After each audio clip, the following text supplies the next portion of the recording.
पिछले काफ़ी दिनों से कांग्रेस है वो बीजेपी पर और चुनाव आयोग है उस पर हमलावर है। और वोट चोरी को लेकर लगातार प्रेस कॉन्फ्रेंस है वो कांग्रेस की चल रही है, जहां पर उन्होंने बीजेपी पर आरोप लगाते हुए कहा कि बीजेपी ने साम दाम दंड भेद की राजनीति करके हरियाणा में वोट चोरी है वो करने का काम किया। राहुल गांधी ने भी जब चुनाव आयोग पर वोट चोरी का आरोप लगाया तो उसमें हरियाणा का जिक्र करते हुए उन्होंने कहा कि 22 या 23 हज़ार वोटों के कमी के कारण 8 से 10 सीट हैं कांग्रेस पार्टी हरियाणा में हारी, जिसके कारण कांग्रेस पार्टी सत्ता में आने से चूक गई। नई नई जिला अध्यक्ष की जो सूची है कांग्रेस पार्टी ने 12 साल के बाद जो कांग्रेस पार्टी ने अपने नए जिला अध्यक्ष हैं वो नियुक्त किए हैं उसको लेकर, और जो लगातार बारिश के कारण जल भराव और किसानों को जो नुकसान हो रहा है हरियाणा प्रदेश में, और बीजेपी से लगातार लोग किसान और जो लोग हैं राजनीतिक पार्टियां हैं वो स्पेशल गिरदावरी की मांग कर रही हैं, और भी तमाम जो मुद्दे हैं उसको लेकर हमारे साथ सतपाल पहलवान मौजूद हैं, उनसे आज हम पूछेंगे। पहलवान जी, मेरा पहला सवाल ये है कि पिछले दिनों से कांग्रेस है वो चुनाव आयोग और बीजेपी पर हमलावर है कि उन्होंने वोट चोरी है वो लोगों की है। लगातार राहुल गांधी है वो प्रेस कॉन्फ्रेंस कर रहे हैं।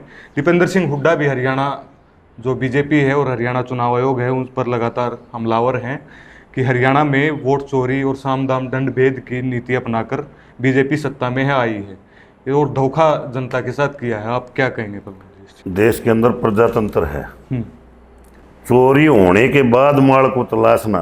भाई, चुनाव से पहले कांग्रेस पार्टी कहाँ जा रही थी? किसने कांग्रेस पार्टी को लिस्ट चेक करने से रोका था?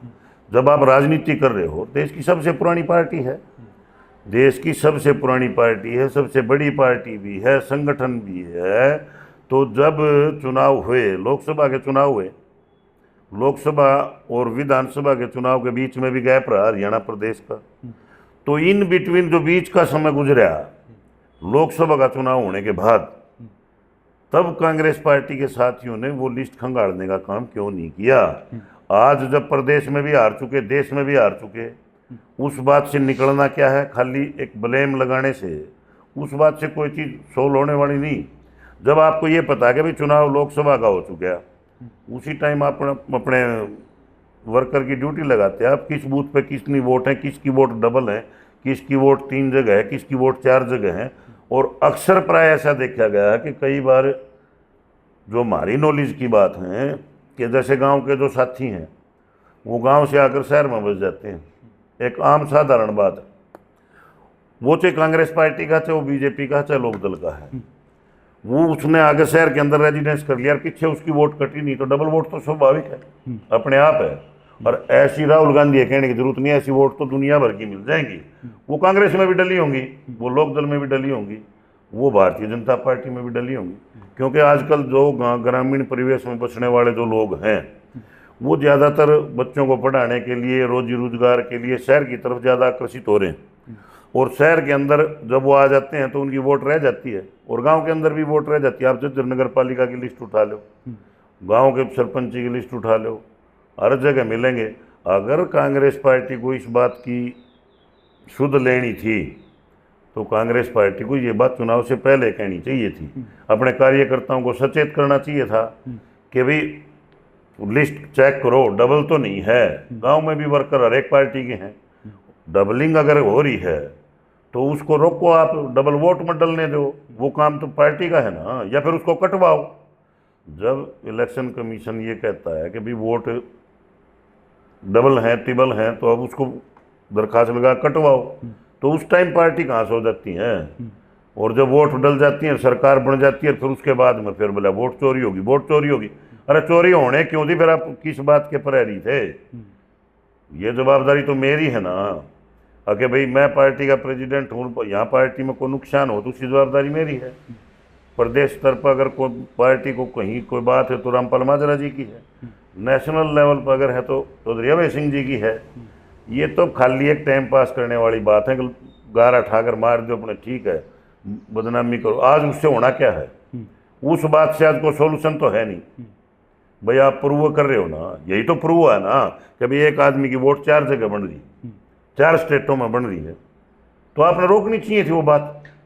पहलवान जी, चुनाव से इतने महीने बाद दीपेंद्र सिंह हुड्डा का ऐसे आरोप लगाना क्या जो एक्चुअल जो अभी तक कांग्रेस पार्टी ने ये नहीं माना है कि एक्चुअल जो हार के कारण है वो जनता के सामने नहीं बताए हैं, तो क्या जो लोग हैं उनको डाइवर्ट करने के लिए लगातार ये बयानबाजी भाई दीपेंद्र जी लोकसभा का चुनाव जीते, एक मोटी बात अपने घर में बैठ कर बतलाने वाली बात है, पॉलिटिकल बात को छोड़ दो आप। दीपेंद्र जी चुनाव जीते 3 लाख से अबाउ, तब वोट चोरी नहीं हुई। बहादुरगढ़ से दीपेंद्र जी कितने से जीते? लगभग 20,000 से ज्यादा वोट के मार्जिन से जीते थे। आज से पहले जीतते भी नहीं थे 2-3 चुनाव के अंदर। अब राजेश जून कितनी से जीता है? रिकॉर्ड ही तोड़ दिया पहलवान जी। 44,000 के समथिंग वोट से राजेश जून अपने जिले में जीता। बाहर की बात बाद में बात करेंगे। तो वो वोट राजेश जून ने चोरी कर ली वोट। फिर इसका मतलब तो ये हुआ कि वो वोट राजेश जून चोरी कर लेगा। तक आप हकीकत में नहीं आओगे और हकीकत में काम नहीं करोगे तो फिर आप इधर उधर की बातें करो। वो एक शेर था ना, बोला तू इधर उधर की बात ना कर, ये बता काफिला लूटा क्यों, ये हार हुई क्यों, उस बात का जवाब दो। 22,000 वोटों की हार बता रहे हैं हरियाणा में। कभी 44,000 के समथिंग कह देते, कम बत्ती आ जाती हैं। कांग्रेस पार्टी पिछली बार 44 होगी। कांग्रेस पार्टी के साथ ही इस बात को भी देख लें, परसेंटेज तो निकालने का काम करते हैं, लेकिन मेवात में 1-1 लाख समथिंग कैंडिडेट जीते हुए हैं। उस परसेंटेज को वहां लाकर ऐड मत करो, उसको वहीं रखो। ये बताओ किस सीट पे कितनी वोटों जा रहे हो, किस सीट पे कितनी से जीतते हो। ये खाली लोगों को एक बरगलाने की बहकाने की बातें हैं कि लोगों का ध्यान डाइवर्ट हो जाएगा। अगर भाई हरियाणा प्रदेश में कांग्रेस की सरकार बननी थी, चौधरी भूपेंद्र चौधरी दीपेंद्र हुड्डा के कारण सरकार नहीं बनी। उस टैग को हटाने के लिए लोगों को दिशा भ्रमित कर रहे हैं, लेकिन जनता शीशा है, पब्लिक, उसको सब पता है कि किस साथी ने क्या काम किया। भाई आप एक बात बताओ ना, जैसे ही बेरी को ले लो, आप झज्जर को ले लो, बादली को ले लो, बादली वोट चोरी क्यों नहीं हुई? फिर झज्जर में क्यों नहीं हुई, बेरी में क्यों नहीं हुई? तो इनकी तो राजनीतिक दलों की ज़्यादातर जो दल राजनीतिक हैं उनकी मंशा यही है कि अपनी कमजोरी को छिपा लो और कमजोरी को छिपाकर जनता को फिर बहका लो और फिर ले आना। अरे किसने मना किया था आपका राज, किसने रोका था आपको राज बनाने से? उस दिन नहीं पता था क्या जिस दिन लेजिस्लेटिव असेंबली के चुनाव हरियाणा प्रदेश में थे और आपने 70 सीट बांट दी और 70 में से 37 आप जीत गए। और वो जो टिकटें आपने काटी, जो टिकटें आप जीत सकते थे, 15-16 उदाहरण तो मैं दे सकता हूं आपको, अब जो कांग्रेस पार्टी बिल्कुल आराम से सीट जीतती। पहलवान जी, जब आप कांग्रेस पार्टी में थे तो लगातार आपने मंचों से भी और जो आला नेता हैं उनके सामने भी संगठन को लेकर है बात की। चुनाव के दरमियान संगठन है वो नहीं बन पाया, लेकिन 12 साल के बाद अब जिलाध्यक्षों की सूची है कांग्रेस पार्टी ने जारी कर दी जी।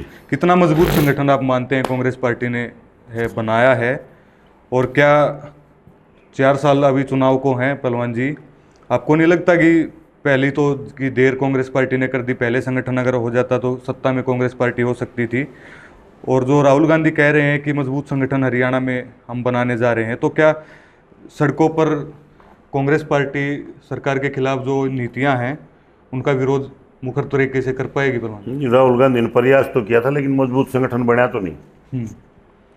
राहुल गांधी जी ने प्रयास तो किया था और लंबी प्रक्रियाएं भी चली, लेकिन मजबूत संगठन कहाँ है? आप मेरे को ये बताओ, किस जिले में आपने जिला प्रेसिडेंट ऐसा लगा? क्या इस जिले में जिन 20-20, 30-30 साल जिन लोगों ने संघर्ष करते हो गए इस परिवार के साथ, मैं नाम तो नहीं लूँगा क्योंकि मैं उस पार्टी में नहीं हूँ, लेकिन 8-10 चेहरे तो मेरे सामने भी ऐसे हैं कि जिन्होंने अपना घर भी बर्बाद कर लिया और जो लगातार निरंतर पार्टी से भी जुड़े रहे, इनसे भी जुड़े रहे, वो कहाँ हैं आज?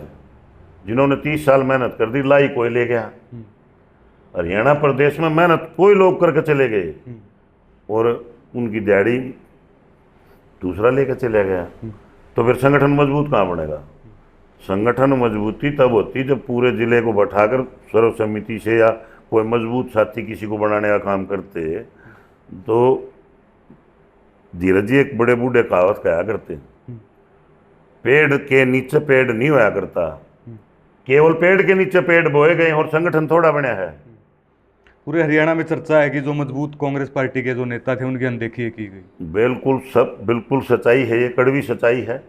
लेकिन झज्जर जिले की मैं बता सकता हूँ, ना मैंने कभी कास्टिज्म की राजनीति करी, ना मैंने कभी जातवाद के ऊपर कोई भी कभी भी काम करने का काम किया, लेकिन जो संजय भाई हमारे बनाए गए हैं उनसे तो बहुत सीनियर साथी थे जिन्होंने इस पार्टी को तन मन धन से सींचा, 24 घंटे तक लगे रहे, चाहे वो दिल्ली जाने की बात थी, चाहे आरक्षण की बात थी, चाहे कहीं भी थी, वो साथी आज अपने आप को ठगा महसूस कर रहे हैं।